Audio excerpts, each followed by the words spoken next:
Sa unang pagharap ni dating Pangulong Rodrigo Duterte sa pagdinig ng Senado tungkol sa war on drugs ng kanyang administrasyon, iginit niya na wala siyang utos sa mga pulis na pumatay ng mga drug addict. Gayunman, inako niya ang responsibilidad sa kampanya kontra droga. Kinumpirma rin ng dating Pangulo na nagkaroon siya ng death squad. May unang balita si Rafi Tima. I can make the confession now if you want. Meron akong death squad, pero hindi yung mga pulis. Sila rin yung mga gangster. Yung isang gangster, utusan ko, patayin mo yan, kaya kung hindi mo patayin yan, patayin kita ngayon. Ito ang pag-amin ni dating Pangulong Rodrigo Duterte tungkol sa Davao Death Squad nang humarap siya sa Senate Blue Ribbon Committee na nag-iimbestiga kaugnay ng kanyang giyera kontra droga. Nabanggit nyo, may sarili kayo ngayong tinayo na hit squad. Is that what you're trying to tell us? Para hindi po kami nalilito po. I mean, can we be very clear? Hindi naman death squad. Salitang ano po ito? Salitang diretso. Opo. Hindi naman death squad. Basta alam ng tao sa Davao na nandyan ako at magkamali ka and you commit a heinous crime at walang mapuntahan yung agrabyado, ako yan. Anong structure nung death squad niya iyon?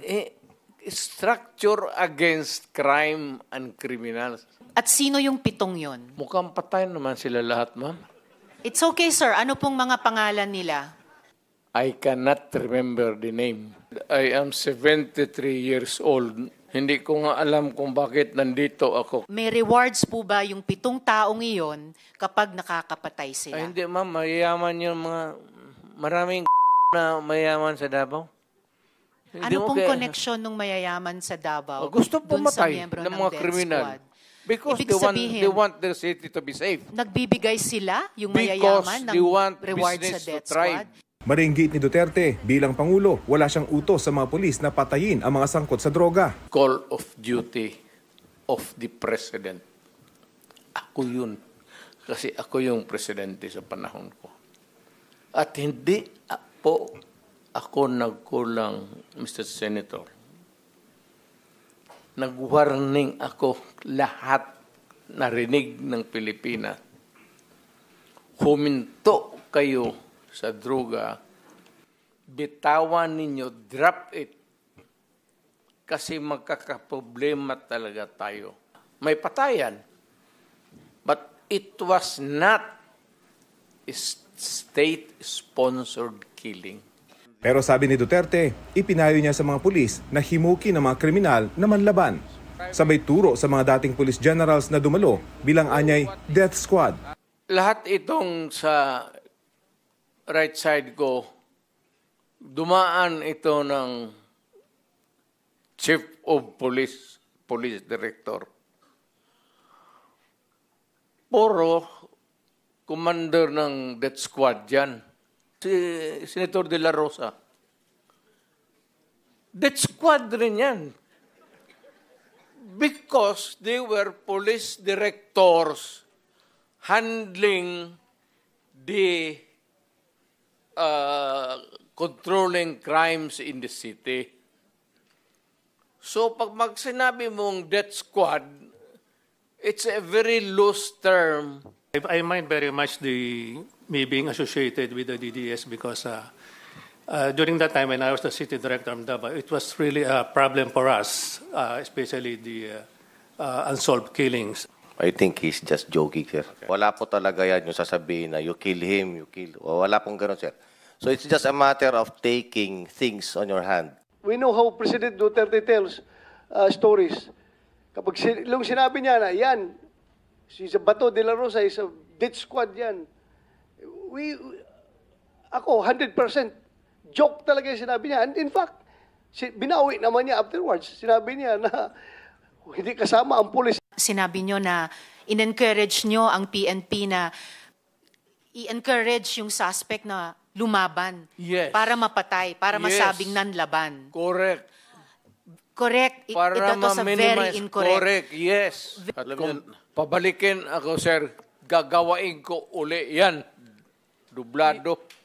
Nakaharap din ni Duterte sa pagdinig si dating Senadora Laila de Lima. Isang upuan lang ang pagitan ng dalawa. Sa harap ni de Lima at ng mga kaanak ng mga namatay sa ilalim ng Duterte drug war, sinabi ni Duterte na hindi siya magsusori bagaman inaako niya ang responsibilidad sa kampanya. Do not question my policies because I offer no apologies, no excuses. I did what I had to do.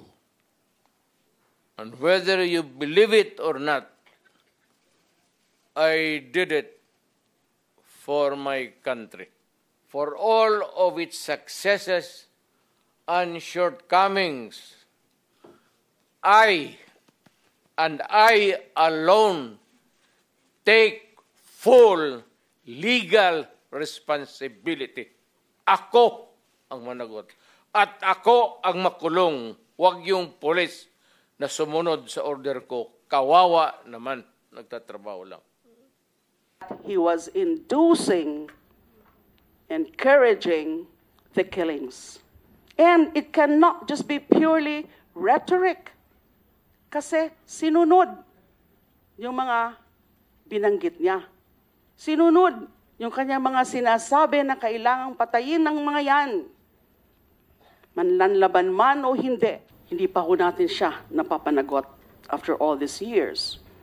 And these killings had started nung time pa niya as mayor. Sobrang dami naman ata niyan para sabihin lamang na nanlaban lahat. We don't even have the death penalty. There is no honor in punishment like tokhang. It should not be an honor to be called the Punisher when thousands of innocent people, including babies, have died in your name. Hindi kailanman ipagmamalaki ng mga Pilipino ang war on drugs na yan. Nasa pagdinig din ang ilang kaanak ng mga napatay sa drug war, kabilang ang tiyuhin ni Kian de los Santos, ang 17 anyos na estudyanteng binaril at pinatay ng mga pulis sa Caloocan dahil nanlaban umano noong 2017.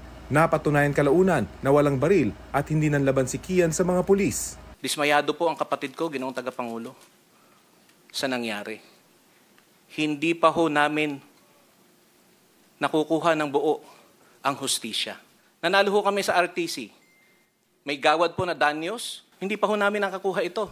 Uminit naman ang diskusyon ng direktang tanungin ng dating Pangulo kung tinatanggap niya ang buong responsibilidad sa pagkamatay ni Kian at ilan pang napatay sa war on drugs. Nagbunga yung polisiya. I take full responsibility. Yes, for and that. what about yung bunga ng polisiya na libo-libong namatay kasama si Kian de los Santos? Do you also take full responsibility for that, Mr. No. Chair? No. How about si Carl alam mo, Anthony ma'am, Nunez? before you rumble on those many things. No, I'm not rambling, Mr. Chair. Very specific yung mga tanong ko. Specific ang law. Guilt is personal. Tanong ka muna ng abogado. Okay lang po. Kayang-kaya kong magtanong sa abogado. Sige, tanong ka itanong muna ko ngayon po. before we proceed. No. Hindi tayo I have prepared dito. these questions with my Guilt legislative is staff. personal. Yes, it's very personal. Hindi mo pwedeng ipasa sa iba yan. No. Hindi po ito pagpasa. Ah, Iniimbestiga kaya nga. po ng Blue Ribbon yung war on drugs at yung naging bunga na extrajudicial killings dyan. Now, let me ask you about Carl Anthony Nunez. Do you take responsibility for his death? Hindi mo nakuha yung policy ng presidente. Nakuha ko po, policy I maker was din po talking ako. about the policy. I take full responsibility yung sinabi ko na war on drugs. You said, Pero sir, kung you can hold me responsible for any death. specific crime, Yes, sir. You spoke hindi about pwede yan. You spoke about At specific saka, crimes. kung sabihin ko, I will take full responsibility, magdating tayo sa korte, hindi naman tatanggapin yan. Well, Mr. Chair, and if the resource person could keep his volume and pitch to a normal Trying level. to pin me down on Mr. Chair, you are pinned down by your own statements you of cannot. October. You have to pin me Mr. down Chair. I'm not trying to pin you lawfully. down The on exchanges air. are no longer productive. Mr. The hearing Chair. is Do not pin me suspended. down on semantics. Naungkat din ang ibinunyag ni retired Colonel Ruina Garma na meron umanong reward system sa mga pulis nang ipatupad ang drug war. Sabi ni Duterte, Sagutin kita ng ganito. Bakit ako magbayad sa kanila? Trabaho mo nila yan. Dumalo rin sa pagdinig si dating Mandaluyong Police Chief, Colonel Hector Grijaldo. Sabi niya, inutusan siya ng House Quad Committee na i-confirm ang sinasabing reward system. Kung Dan Fernandez put the paper he was holding on the table and told me, ito ang sasabihin mong statement na ito. Ito ang supplemental affidavit ni Colonel Garma.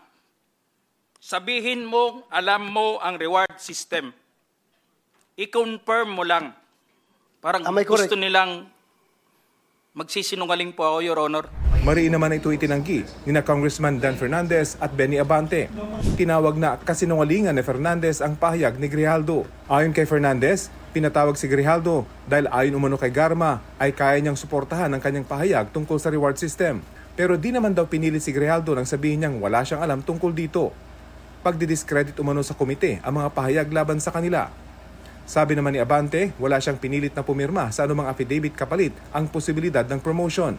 Sa pagdinig ng Senado, pinabulaanan din ni Ermina Espino alias Muking ang aligasyon ni Garma na noong Assistant Secretary sa Presidential Management Staff si Espino ay siya ang naglalabas ng pondo para sa pabuya.